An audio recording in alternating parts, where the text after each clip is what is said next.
year or 2 years to find the perfect setup.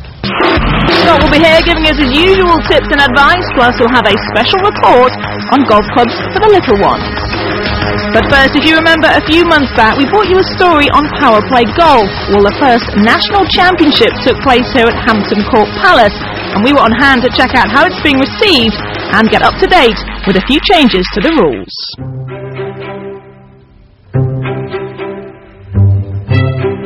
Amidst the palatial surroundings of Hampton Court Palace, golf's answer to Rugby Sevens and 2020 cricket held its very first national championship.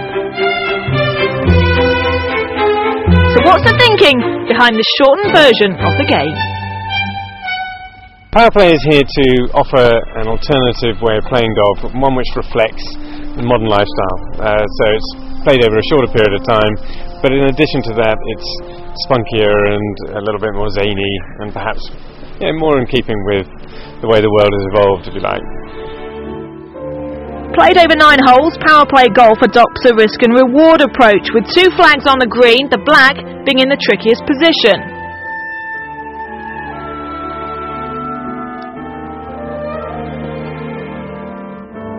Three power plays must be taken in the first 8 holes, and on the 9th and final hole there's the option to take a bonus power play, but a bogey there provides a potentially costly deduction of 2 points.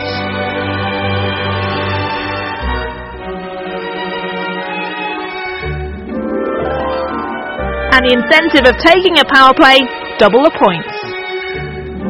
Because you have the opportunity to score big on a number of holes, you're never out of it. I mean, it can be, that you start a traditional game of golf badly and it's all over very quickly. Here you can start badly, but you can recover absolutely. Put in a couple of 6-pointers or even an 8-pointer, and you're absolutely laughing. You're right back in the game.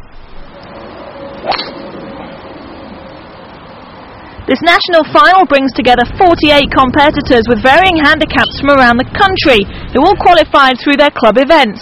Since its launch back in February, PowerPlay Golf has had a good reaction, and now over 140 UK courses play the shortened version.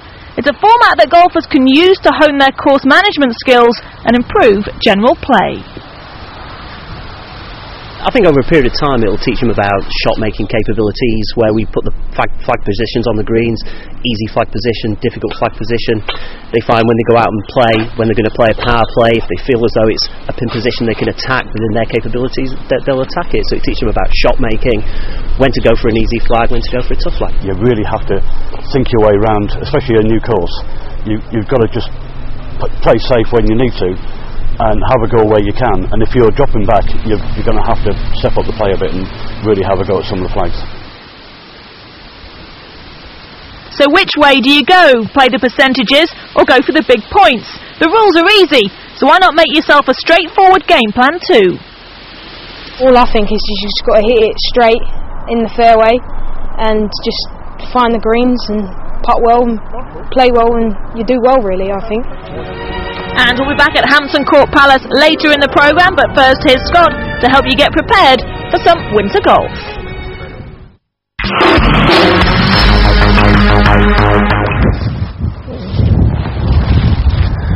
If you're used to playing golf in the British Isles, one thing's for sure, you're going to come up against these conditions.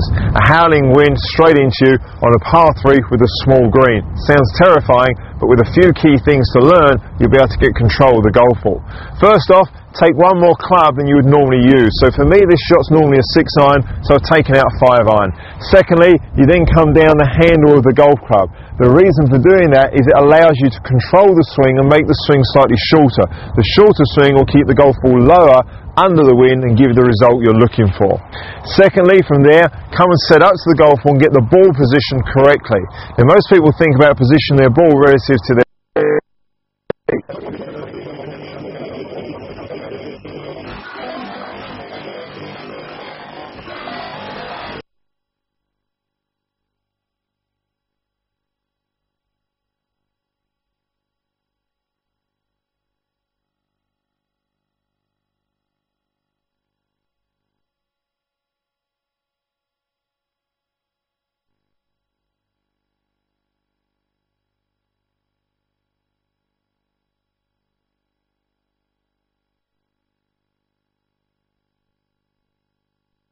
We're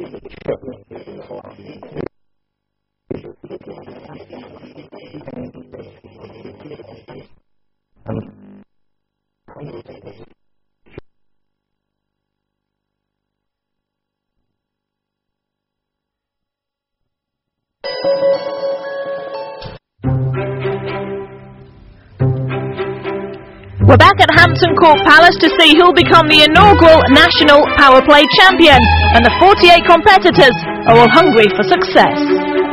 The first person to win here today is going to be the first National PowerPlay Champion. So, you know, I think they'll be concentrating, and I'm sure that somebody will come through with a big score.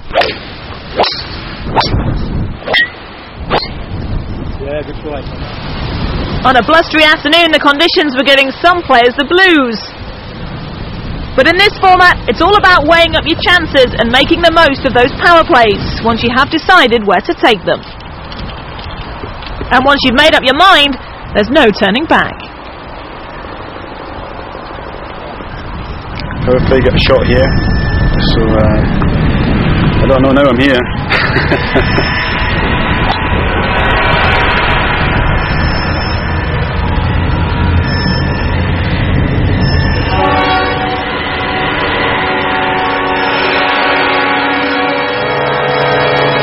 The pressure's on to make those all-important double power play points.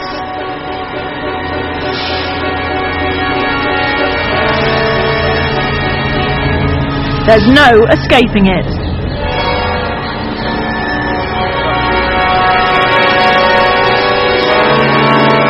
Nice drive, nice second shot, and you know, I thought let's just go for the hole, so I attacked it, but left one of them little scary ones back. But it was nice to see it go in. Get the par, net 3, and good 6 points. Yes.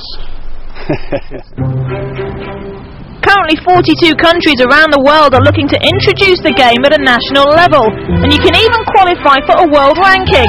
Imagine that, world number 1. Maybe not just yet. As the day progressed, the top powerplay golfers in the country performed well, off their handicaps ranging from scratch to the 20s. And when it came to the business end of the leaderboard, the scoring showed just why these guys progressed to the final.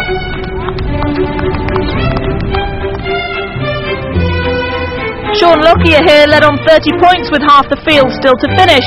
The 9 handicapper from Surrey eventually finished third. Staffordshire golfer Pete Day made 18 points with 3 net birdies on his 3 power plays to storm into the lead on 33 points. And he was looking good for victory until the penultimate group, 20-year-old David Kemp from Merriswood Golf Club, came to the last with 32 points. He chose not to take on the added risk of the optional bonus power play, needing a par to win by a point and take the title. With a 3 handicap, he knocked it round in 4 under gross and deservedly became the national champion. And the champion golfer of the year. Absolutely.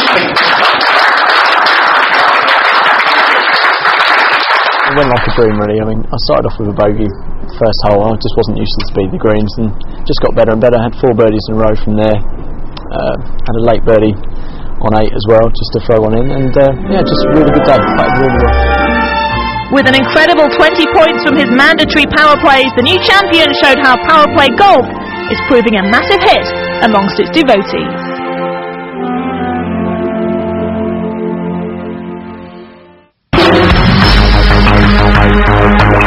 A hole like this is the perfect example of why golf is a mind and body sport. You can have a